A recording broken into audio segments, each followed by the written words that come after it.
Now, away from that, the National Anti-Illegal Mining Operations Secretariat has confirmed that one of its task force members was shot during an anti-Galamsey operation in the Bono region on Tuesday, January 20, 2026. The incident occurred along the Subinkrum-Tremaso stretch in the Doma Central Municipality.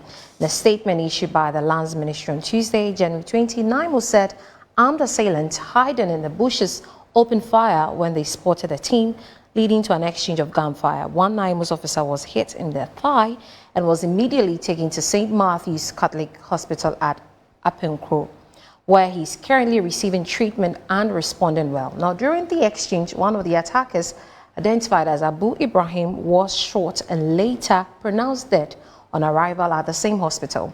NIMOS emphasized its commitment to continuing the fight against illegal mining despite ongoing attacks and urged stakeholders to remain supportive of its operations. The Secretariat assured the public of its determination to tackle illegal mining and protect the country's natural resources. Now, let us speak to security consultant Richard Kumado on this latest attack on NIMOS. Good afternoon, sir. Thank you for joining us. You're welcome. Now, this is probably the second time the team has been attacked. What should the leadership be thinking now in terms of strategy? What I think that given the escalated hostilities exhibited by the illicit miners or the illegal miners and their accomplices, implementing a revised operational strategy towards a high-risk environment such as the ones they find themselves will be crucial. Then they must also adhere to the National Security Risk Assessment Guidelines. And once they do that, they make sure that the team members are reoriented, number one. They review the deployment plan, number two. And when it comes to incident response strategy, they will need to reassess it.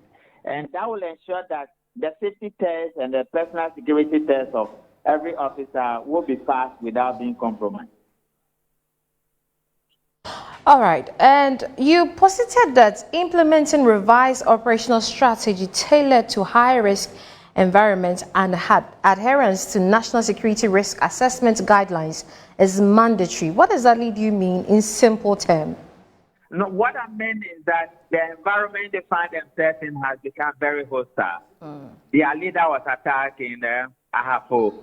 One officer died in operation at Obuasi. Yesterday, one was shot.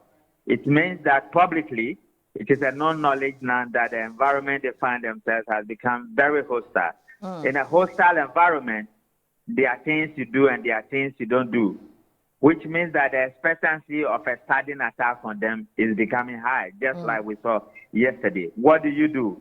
Rearrange the officers, implement a National Security Risk Assessment Plan that ensures that the deployment avenues are watched closely, and the safer guidelines for your officers is prioritized. Then you will also have to make sure that your strategy is tailored towards a high-risk zone. In a high-risk zone, officers know what to do. In the medium-risk zone, officers know what to do. In a lower-risk zone, they know exactly what to do. It is clear that the environments they find themselves across the four major regions where they are is a high-risk zone, and they have to take it seriously. And this is the second time they have been attacked. Do you predict that there's going to be more attacks as the time goes on? Yeah, definitely. This is actually the third one. One officer died of Obuasi in course of line, where they were on the field and something happened to their equipment and he died off. So there has been a number of attacks. These are the three public ones that are made known. And that is why we are saying that from security management point of view, they operate within a hostile environment. And within a hostile environment, the strategy will have to be revised almost every now and then. All right. Thank you very much. We have been speaking with Richard Kumado.